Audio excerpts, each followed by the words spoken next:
নিলেন আবারও কিন্তু মধ্যমাঠে বল নেওয়ার প্রচেষ্টা ইয়াকুব তাকে দিবেন এখনো সেন্টার ব্যাক থেকে আউট করে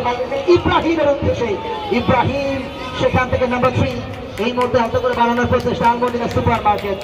সুপার ব্যাক রুবেল থেকে নাজমুল সেখানে রয়েছে মন্টু আর এবার ভালো জায়গায়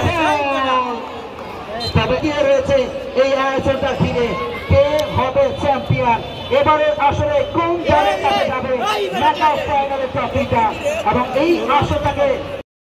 আল্লাহ না করুক আরেকটা না খাইলে সমস্যা নাম্বার 3 আউট করে বাড়িয়েছেন ফুল পাস এখনো লিয়া আব্দুল্লাহ তবে শেষ পর্যন্ত আরে বারোটা শুধু খেলোয়াড়রা খেলবে সাংবাদিক সুমন ভাই আপনারা মাঝে মাঝে খেলতে হয় ফুটবল আমরা চাই মতলব প্রেস ক্লাব এবং মতলব উত্তর প্রেস ক্লাবের একটা জমজমাট ম্যাচ শামীম ভাই যদি রাজি থাকেন যাই হোক আমরা দারুণ ভাবে উপভোগ করছি ওই শাহাগিয়া আঙ্কেল বলছিলেন হ্যাঁ রাজি রাজি রাজি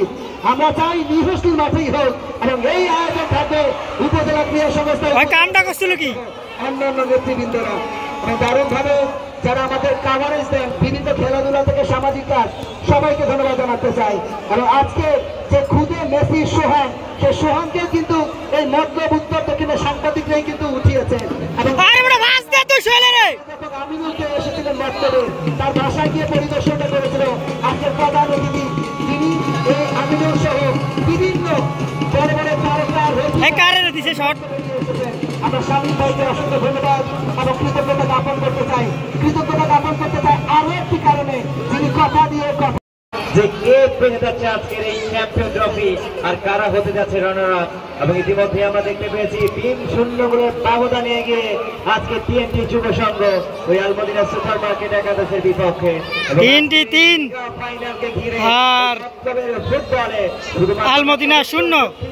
পুরো চাঁদপুর এবং কুমিল্লার কিছু অঞ্চলের মানুষও কিন্তু আজকের এই ফাইনাল নিয়ে উচ্ছ্বসিত ছিলেন আমরা দেখতে পাচ্ছি সেই ধারাবাহিকতায় আজকে আমাদের সাথে যিনি ধারাবাহিক যুক্ত আছেন কবি ভাই এবং যিনি শুধুমাত্র যদি আমি আমার ব্যক্তিগত বয়স এবং তার ধারাভাষ্যের বয়সটাও মিলে থাকি তাহলে দেখবেন যে আমার ব্যক্তিগত বয়স থেকেও তার ধারাভাষ্যের বয়সটা বেশি এবং আজকে এই উন্মাদনাটাকে যুব সংঘ যার নামে জার্সি পরিহিত খেলোয়াড় ইব্রাহিম নাইজুইয়ান বিশেষ করে আমাদের এই চাঁদপুর অঞ্চলের অত্যন্ত সুমুখ পরিচিত মুখ যাকে হয়তো বলাই হয়ে থাকে যে তিনি অষ্টগ্রাম স্পোর্টিং ক্লাবের একেবারে কনফার্ম একজন স্ট্রাইকার যদিও বিদেশি তবে আমার বলতেই হয় চাঁদপুরের এই ইব্রাহিম আমাদেরই ছেলে এবার অবশ্য সোলাইমান কান্তে কাকে দেবে নাম্বার 8 জনৈক ফ্রান্সের